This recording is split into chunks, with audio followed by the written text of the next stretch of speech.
SC, ST, OBC, minority और general, ये 5 category संविधान में लिखी हैं।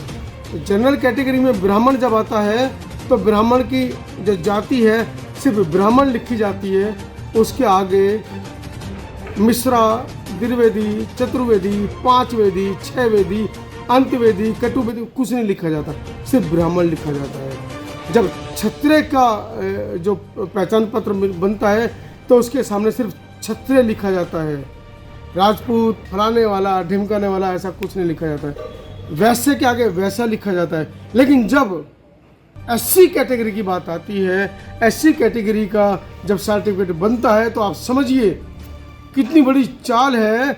बाबा साहब 6,743 जातियों को SC, ST, OBC में कन्वर्ट कर गए, लेकिन इन तीनों ब्राह्मण, क्षत्रिय और वैश्यों की साजिश है।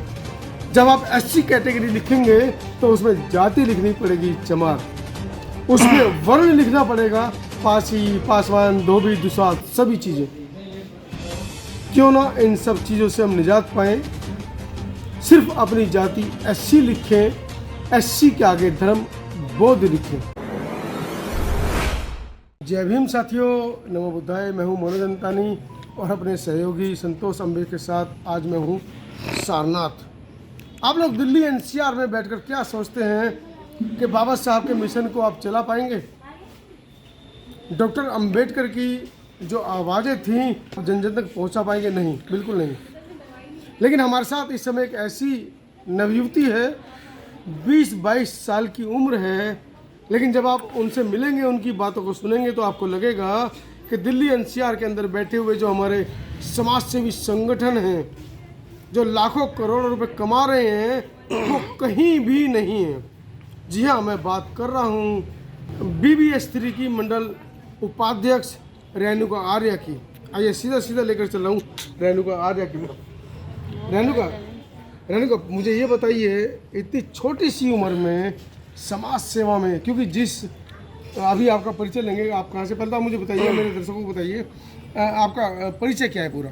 मेरा नाम तो रेणुका आर्या है, मंडल महासचिव बहुजन बोधी समाज संघर्ष समिति BBS3 के। मिलान करते हैं बनारस से। बनारस में कहाँ से? मैं इस दुधिया पोखरी। ये गाँव है छोटा सा? जी सर। परिवार में कितने लोग हैं? परिवार में सर सदस्य तो हमारे 24 हैं। किस तरह, पापा क्या करते हैं? बेरोजगार। भाई? भैया पॉलिटेक्निक करते हैं। घर का कैसे खर्चा कैसे चलता है? एक्चुअली हमारे दादाजी जो थे सैनिक में बेस पे थे और तो रिटायर हो गए थे। दादाजी हैं अभी? नो सर, एक्सपायर हो चुके हैं। अच्छा, मतलब दादी हैं, सैली बेस पे हैं। अच्छा, तो आपने सुना घर में 24 सदस्य हैं और दादी जी जो हैं वो सैलरी बेस पर कहीं पर काम करती हैं, पिता इनके बेरोजगार हैं, भाई भी पढ़ लिख रहे हैं, इनकी तरह शिक्षा ग्रहण कर रहे हैं, लेकिन घर की जो आय का स्रोत है वो कुछ नहीं है। उसके बावजूद रेणुका दिन रात लगी हुई हैं। आवाज़ का अखिल भारतीय अनुसूचित जाति जनजाति कर्मचारी कल्याण एसोसिएशन के माध्यम से माननीय बुद्ध मित्र मुसाफिर सर की आवाज़ पर ये जो स्टूडेंट हैं हमारे, ये छात्र नेता हैं हमारे, एक पैर पर खड़े रहते हैं। पिछले 4 दिन से रेणुका राष्ट्रीय चिंतन शिविर में अपने सहयोगी के साथ लगातार खड़ी है। रेणुका, खर्चा कैसे चलता है आप लोगों का? सर मिनिमम चलता रहता है, छोटा मोटा जॉब भी करते हैं सर जी, मेडिकल लाइन में, तो उससे अपना मैनेज होता रहता है।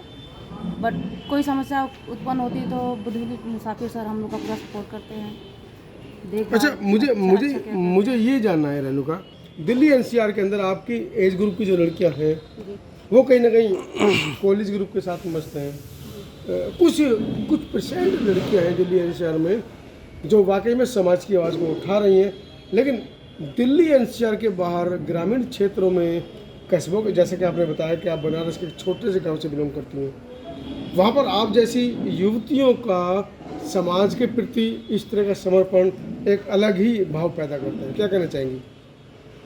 हम तो यही कहना चाहेंगे, जितनी हमारी दिल्ली NCR की बहनें हैं उन लोग शिक्षा तो ग्रहण करें, साथ में अपने समाज के लिए, समाज के हित के लिए भी सोचें, और समाज के कार्य को अगर आगे नहीं बढ़ाएंगी तो आने वाली पीढ़ी ग्रस्त हो सकती है। रेणुका का आप वीडियो देख रहे हैं, जो उल्टे हाथ की आँख है, इतनी बड़ी सूज गई है, पिछले 3 दिन से लगातार मुझे लगता है कि इस कार्यक्रम को कामयाब करने में पिछले 15-20 दिन से सोई नहीं है। लगातार अपने साथियों के साथ जो हमारे आगंतुक है उनका स्वागत, उनको रुकवाना, सारी चीज़ें रेणुका करी। रेणुका, तुम BBS 3 की एक सक्रिय सदस्य हो, BBS 3 के बारे में बताइए हमारे दर्शकों को। BBS 3 सर, उसका फुल फॉर्म तो बहुजन बोधि समाज संघर्ष समिति है। बहुजन मतलब सारे क्षेत्र के जितने भी मतलब मेंबर हैं, हमारे समाज की जितनी माताएं, बहनें, पुरुष जो भी हैं, उनको सम्मिलित करना है और अपने समाज के बारे में बताना, उनको जागरूकता पैदा करना हमारे, क्योंकि समाज में शिक्षित व्यक्ति बहुत हैं पर वो अपने बाबा साहेब को नहीं जानते हैं और उनके बारे में नहीं सुनने का प्रयास करते हैं। तो मुझे उनको भी जागरूक करना है, ताकि जो आज आप शिक्षा प्राप्त कर रहे हैं तो बाबा साहेब की देन ही है, ताकि इसीलिए आपको शिक्षा मिल रहा है, नहीं तो आपको थूकने तक की भी आज़ादी नहीं थी।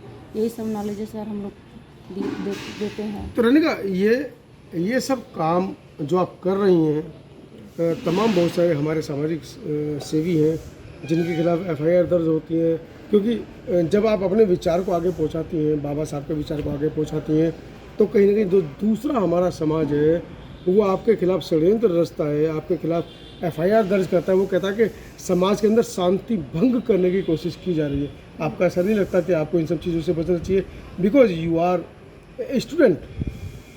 सर बचना तो चाहिए, बट जब हम ही डर कर अपना कदम पीछे कर लेंगे तो हमारे समाज के व्यक्ति कभी आगे नहीं बढ़ पाएंगे, इसलिए हम लोग को नहीं डरना चाहिए। अच्छा, जो हमारी बहनें इस इंटरव्यू को देख रही हैं, उनको आप क्या कहना चाहेंगी? बाबा साहब के मिशन के बारे में किस तरह प्रेरित करना चाहेंगी?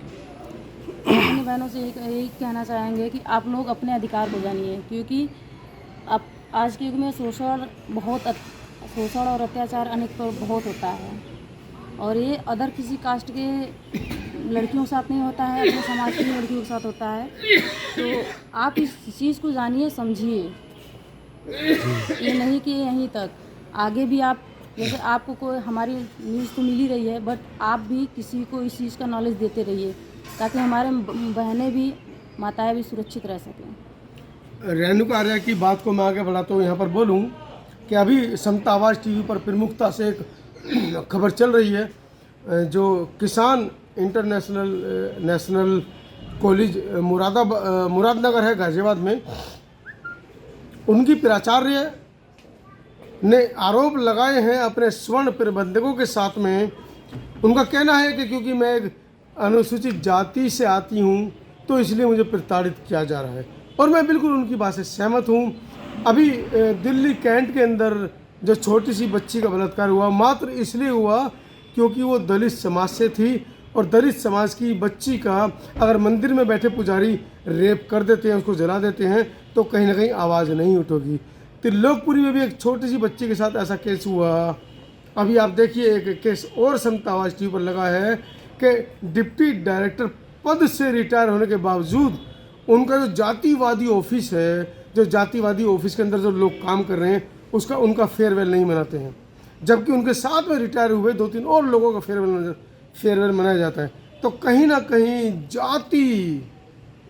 जाति नहीं है, बाबा साहब ने जाति का विनाश, डॉक्टर मानव काशीराम साहब ने गुलामगिरी, इस तरह की बहुत सारी किताबें हैं जिनको पढ़कर आपको समझ में आएगा कि आपके साथ जिस तरह का दुर्व्यवहार किया जाता है वो सिर्फ और सिर्फ जाति के आधार पर किया जाता है। हम जाति को तोड़ने की बहुत कोशिश करें।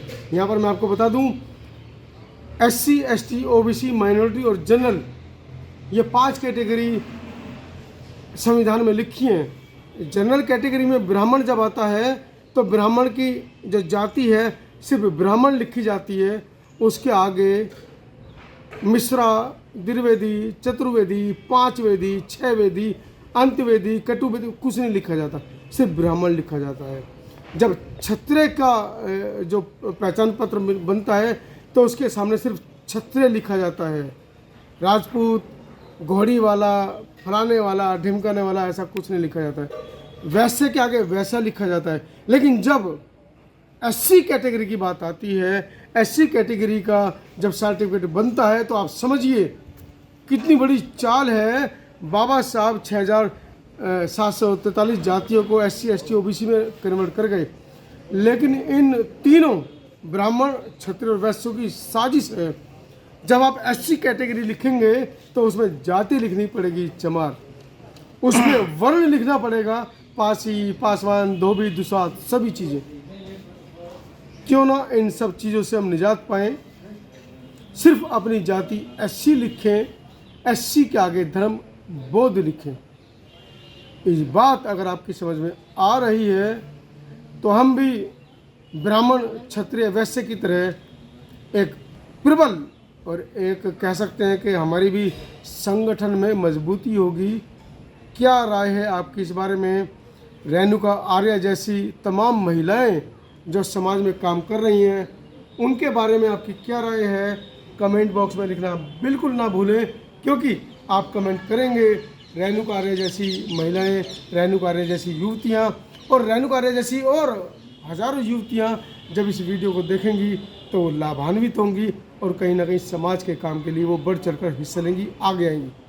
दीजिए मुझे इजाज़त, मैं हूँ मनोज अंतानी।